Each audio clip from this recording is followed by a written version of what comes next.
We're at Orania in the Northern Cape. That's about 50 kilometers from Hopetown. And of course, Orania, of course, famous for being a self-determined year since about 2001. Of course, they recently announced that they are now going to generate their own electricity. Let's talk to Joost Strydom, who is a spokesperson for the Orania movement. Joost, tell us your plans with generating your own electricity.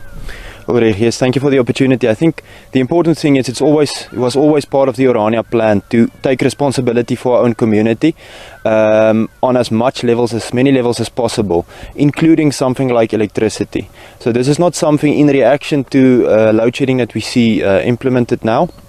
However, obviously we prioritize energy for our community now.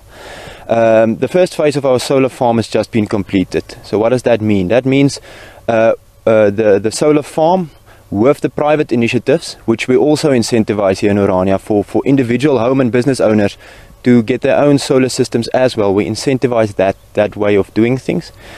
With all that combined, we can deliver about 30% of our community's electricity resource needs.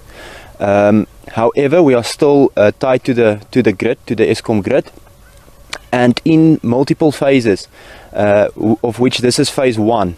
We are planning to go to phase 3 of Orasol, which is Orania Solar, and with the third phase we are planning to have also storage capacity in order to be able to deliver our own power from 6 AM to 10 PM every day.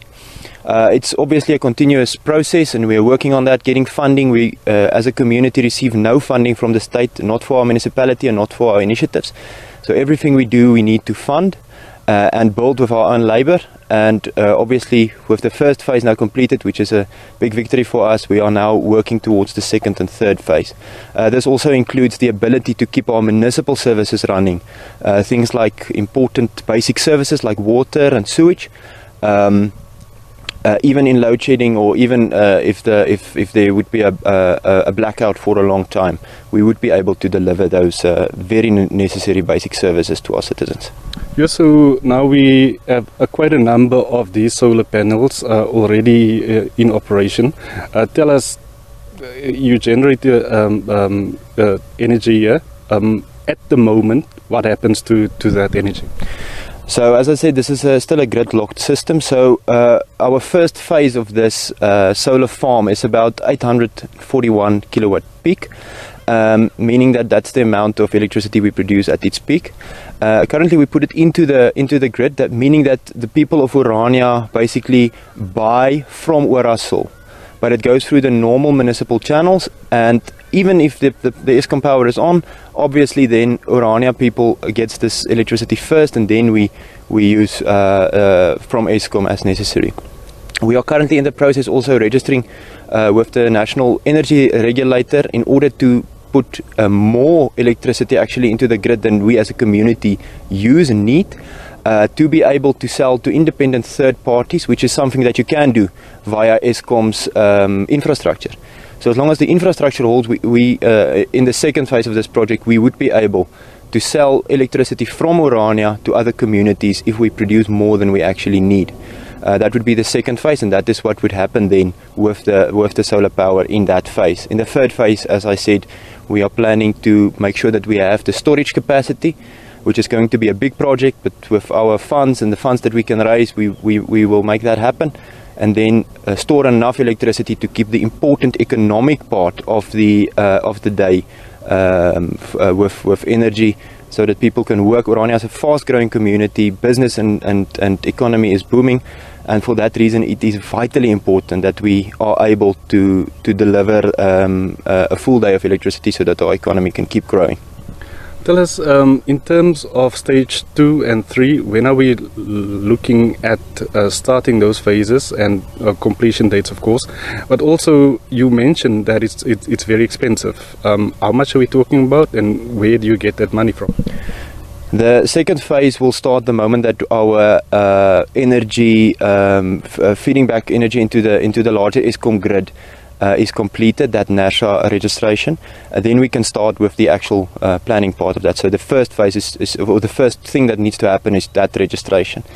Then the phases, obviously, the completion dates of those phases would be dependent on the funding. Just for storage capacity, in terms of batteries, we are speaking in terms of something like, say, about 13 million rand, give or take. That's a good way that we can start thinking about it. And that money is raised from investors inside Orania. The Orania municipality helps fund it. They're a role player. And then you have the Orania movement and the Orania Development Company, who, from our members, supporters of Orania, are able to raise some money, and through the City Development Fund actually also invest into this project.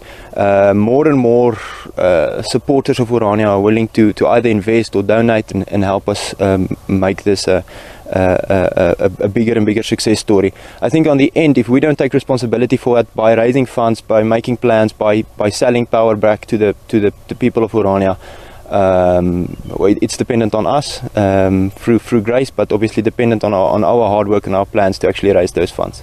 Thank you very much. That's just Strydom. He's of course a spokesperson for the Orania movement here at Orania in the Northern Cape, of course, talking about Orasol, the energy project that Orania is currently busy with, of course trying to get some energy dependence in this South Africa, where we are experiencing blackouts currently in this week and last week, looking at stage 6 load shedding.